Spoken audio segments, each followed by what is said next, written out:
Hi viewers, Nandini's பேண்டில் எப்போவுமே ஹெல்த்தியான ரெசிபீஸ்க்கு நான் கேரண்டி எல்லோரும் சாப்பிட்லாம். அந்த வகையில் இன்றைக்கி இந்த சிகப்பு பொன்னாங்கண்ணி, பச்சை இந்த மாதிரி பிங்கிஷாக இருக்கும்ல, இந்த பொன்னாங்கண்ணி கீரையை வச்சு ஒரு தொகையில் தான் பண்ண போகிறோம். வாங்க அதை குயிக்காக பார்க்கலாம். நான் இந்த அவரைக்காய் கோஸ் சாதத்தோடு தொகையிலையும் சேர்த்து சாப்பிட்டேன்ல, அந்த ரெசிபி போடுறேன்னு சொன்னேன்னா அந்த ரெசிபி தான் இது. இது குழந்தைங்க கீரைனாலே தெரிச்சு ஓடிடுவாங்க. அவங்களுக்கு இந்த மாதிரி சொல்லாமல் இந்த மாதிரி தொகையில் அரைச்சி கொடுங்க. உண்மையிலே சாதாரணமாக ஏதோ தேங்காய் தொகையில் தான் நினச்சிட்டு டவுக்கடாவும் சாப்பிட்ருவாங்க. மறைமுகமாக அவங்களுக்கு நம்ம நல்லது செஞ்ச மாதிரி ஆயிடுச்சு. கண்டிப்பாக இதை ட்ரை பண்ணி பாருங்கள். இதை குயிக்காக பண்ணிடலாம். இது தோசை, இட்லி, மோர் சாதம், லெமன் சாதம் எல்லாத்துக்கும் தொட்டுக்கலாம். சூப்பராக இருக்கும். இப்போ ஒரு ஸ்பூன் அளவு, இது குட்டி ஸ்பூன், அதில் 2 ஸ்பூன் விட்டுருக்கேன். ஃபஸ்ட்டு 1.5 டேபிள் ஸ்பூன் அளவு நான் கடலைப்பருப்பு எடுத்து வச்சுருக்கேன். 1 டேபிள் ஸ்பூன் உளுத்தம்பருப்பு, 2 காஷ்மீரி சில்லி. இதில் உரப்பு இருக்கும், ஆனால் ரொம்ப இருக்காது. அதனால் 2 பச்சை மிளகாய் நம்ம அரைக்கும் போது சேர்த்துக்கலாம். இதை ரோஸ்ட் பண்ணிக்கலாம். இது நல்லா செவக்க வறுக்கணும். அம்மா, பச்சை மிளகா மெயினாக நீங்கள் நிறைய இதில் சேர்க்குறீங்க. அதாவது மிளகா வத்தல் சேர்த்துக்கணும், அளவாக தான் இருக்கணும். பச்சை மிளகா சேர்த்தோம்னா இந்த மிளகா ரொம்ப சாப்பிட்டோம்னா அது இந்த பெரிய பெரிய நோயெல்லாம் அந்த பேர் கூட சொல்லுக்கு நீங்கள் பயந்தாங்களே நினச்சாலும் பரவாயில்ல. ஆனால் அதை எனக்கு அதை என்ன சொல்கிறது, நெகட்டிவான அவாய்ட் பண்ணேன். அந்த மாதிரி எந்த நோயும் வராமல் இருக்கணும்னா மிளகா வத்தலோட அளவை குறைச்சிட்டு நான் சாம்பார் பொடி தெரிக்கிறேன். என்னுடைய சாம்பார் பொடியில் 1/4 கிலோ வத்தல் தான் நான் போடுவேன். 100 கிராம் 150 கிராம் மிளகு சேர்த்துப்பேன் நான். மிளகோட காரம் தான் என்னுடைய சாம்பார் பொடியில். ஆனால் அமிர்தமாக இருக்கும் சாம்பார், அட்டகாசமாக இருக்கும். அதில் கொஞ்சம் இன்னும் டேஸ்ட் என்ஹான்ஸ் பண்ணி கொடுக்குறதுக்கு வறுத்தரிசி பொடி கொஞ்சம் சேர்த்துப்பேன் நான். அந்த வீடியோலாம் போட்டுட்டேன், நீங்கள் போய் பாருங்கள். வீட்டிலே விதவிதமாக பண்ணலாங்க. வீட்டில் நல்லா சமைச்சோம்னா ஹோட்டலில் இதுக்கு போய் தேடி போய் சாப்பிட போகிறோம். சரி, இந்த பச்சை மிளகாக்குவாங்க. பச்சை மிளகா சேர்த்துக்கிறதுனால அந்த பயம் கிடையாது. அதாவது வர மிளகாயை விட பச்சை மிளகா நல்லது. எல்லாமே ஆனால் உரப்பு அளவாக சேர்த்துக்கணும். இதுக்கு பதிலாக மிளகை சேர்த்துக்கணும். அதாவது நான் கேன்சர் நோயின்னு சொல்கிறாங்கல்ல, அது என்ன பயம். அந்த நோயை வராமல் தடுக்கிறதுக்கு பச்சை மிளகா நல்லது. ஆனால் இதுவுமே அளவாக தான் சேர்த்துக்கணும். காரம்ல குடல். ஆமாம் ஆமாம், எப்படின்னா ஆப்வியஸ்லி குடல் அல்சர் ஆந்திராவிலலாம் பார்த்தீங்கன்னா வர மிளகா அள்ளி அள்ளி அள்ளி அள்ளி போடுவா. நமக்கு அதுல இருந்து ரத்தம் நம்ம சாப்பிட முடியாது. அப்பாடியோ அதெல்லாம் சாப்பிடவே கூடாது. யோசிச்சு பாருங்க, இதுக்கு கீழே என்ன நடக்குதுன்னு நமக்கு என்ன தெரியும்? நம்ம பூத கண்ணாடி வச்சு பார்த்தா கூட தெரியாது. ஆஸ்பத்திரிக்கு போய் அதை ஸ்கேன் பண்ணுறது அதெல்லாம் நமக்கு தேவையா? வாயை கட்டினோம்னா வாழ்க்கை சந்தோஷமா இருக்கும். நல்லா இருக்கே பஞ்ச். வாயை கட்டினோம்னா வாழ்க்கை சந்தோஷமா இருக்கும். இந்த மாதிரி நல்லா விதவிதமாக பண்ணி சாப்பிட்டுக்க வேண்டியது வீட்டில். அதாவது வாயை கட்டினா வாழ்க்கை சந்தோஷமா இருக்கும். நாக்குக்கு இடம் கொடுத்துட்டோம், நரகம் தான் வாழ்க்கை. அதனால எவ்வளோ டேஸ்டியாக நம்மளும் வித்தியாசமாக நல்லா விதவிதமாக பண்ணலாம். ஹோட்டலுக்கு தான் தேடி போய் தான் சாப்பிட்ணும். இல்லை, வருஷத்தில் ஒரு தடவை ஹோட்டலுக்கு போனாலே போதும்.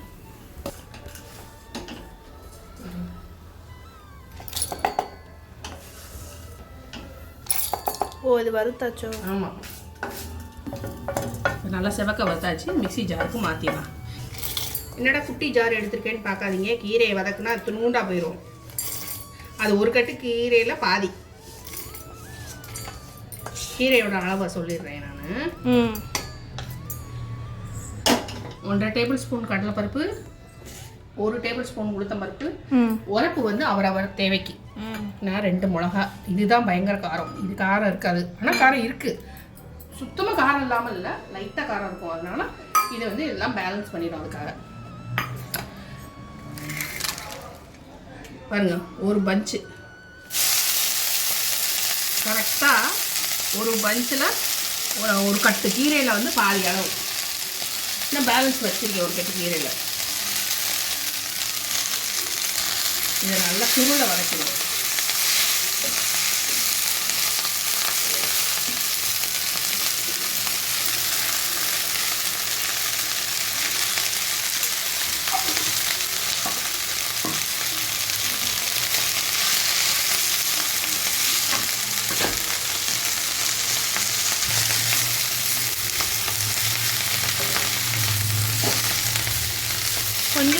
போயிடுச்சு. துருண்டா போயிடும். கீரைலாம் நம்ம பண்ணோம்னா ரொம்ப துருண்டா போயிடும். என்ன துருளும் அதில் உள்ள தண்ணி விட்டு போக 2 மிளகாயை இது வந்து உடச்சி போகும், அரைப்படணும். கொத்தமல்லி வந்து சும்மா மட்டும் ஒரு வாசனைக்கு.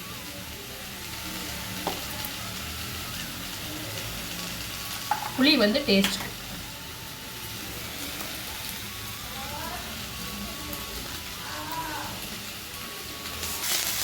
இந்த கீரையை மட்டும் கொஞ்சம் நல்லா சுருளை வதக்கிடுங்க, ஏன்னா இதில் வேகிறது தான். வந்து இதுக்கப்புறம் தாளிச்சு தான் கொட்ட போகிறோம். இவ்வளோ கொஞ்சமாக ஆயிடுச்சு. நல்லா ஒரு கைப்பிடி போட்டேன். சொன்னாலே ஒழிய அவளுக்கு தெரியவே தெரியாது. கண்டிப்பாக அந்த இதை தொகையில் அரைச்சிக்கணும். இப்போ நல்லா சுருளை வதக்கியாச்சு. இதை ட்ரான்ஸ்ஃபர் பண்ணிடலாம்.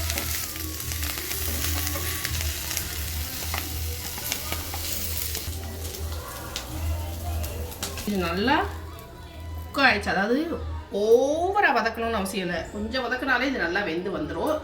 எவ்வளோ ஃப்ரெஷ்ஷாக பெருசாக ஃபுல்லாக இருந்ததில் அந்த தண்ணியெல்லாம் சுருங்கி அந்த சத்தமே அடங்கிச்சு பாரு, சுருங்கி வந்ததில். ஆமாம். இதே ஒரு 1/2 ஸ்பூன் அளவு எண்ணெய் விட்டு ஒரு 10-15 சின்ன வெங்காயம், ஒரு 7-8 பல் பூண்டு,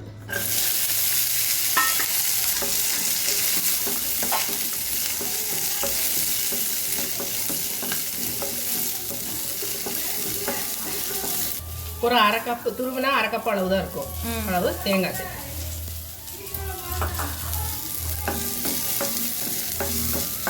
இங்கே சவுண்டு வருது, மைண்ட் பண்ணிக்காதீங்க. இப்போ வெங்காயம் பூண்டு வதக்கப்பட்டுருச்சு. இதுக்கப்புறம் ஒரு 1/2 ஸ்பூன் எண்ணெய் விட்டு கடுகு பெருங்காயம் தாளிக்க போகிறோம். அவ்வளோதான், முடிஞ்சு. எல்லாத்தையும் வதக்கிட்டு அரைக்க வேண்டியதுதான். மிக்ஸி ஜாருக்கு ட்ரான்ஸ்ஃபர் பண்ணிவிட்டு உங்களுக்கு ஆகிறேன். இதுக்கு கல் உப்பு சேர்த்துக்கலாம். ஆறிடுச்சு. இப்போ அரைச்சிட்டோம். ஒரு திருப்பிட்டு வந்துட்டு கொஞ்சமாக ஒரு 2 டேபிள் ஸ்பூன் அளவு தண்ணி விட்டுக்கலாம்.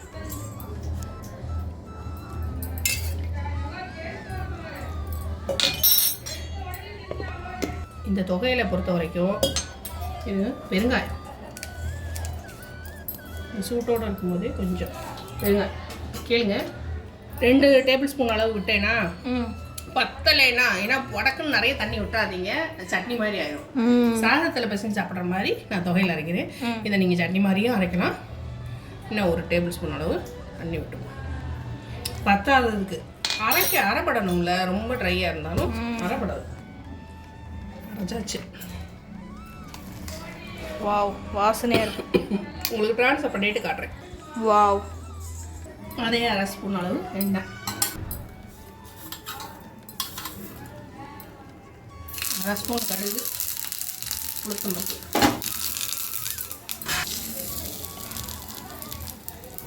வாவ், லைட்டாக வெங்காயம். சூப்பர் எம்மியான ஹெல்த்தியான இன்னும் இருக்குது, மிக்சியில் இருக்குது. நான் இது வந்து சும்மா கொஞ்சம் போல் உருட்டி காமிச்சேன். ஓ,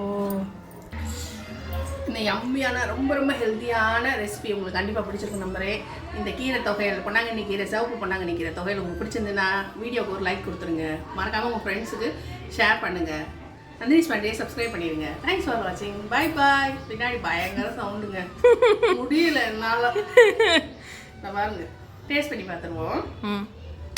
இதில் நீங்கள் கருவேப்பிலை வேணுனாலும் சேர்த்துக்கலாம். பண்ணி பார்த்துருவோம். இல்லை கலந்து தான் இது பண்ண போகிறோம். மிக்சிங் இந்த உளுந்த பருப்போட. இது நம்ம கீரை தொகை என்னன்னு தெரியாது. ஏதோ புதினா சட்னி, கொத்தமல்லி சட்னி, கொத்தமல்லி இன்னும் கொஞ்சம் கூட வச்சு நீங்கள் அரைச்சிக்கலாம்.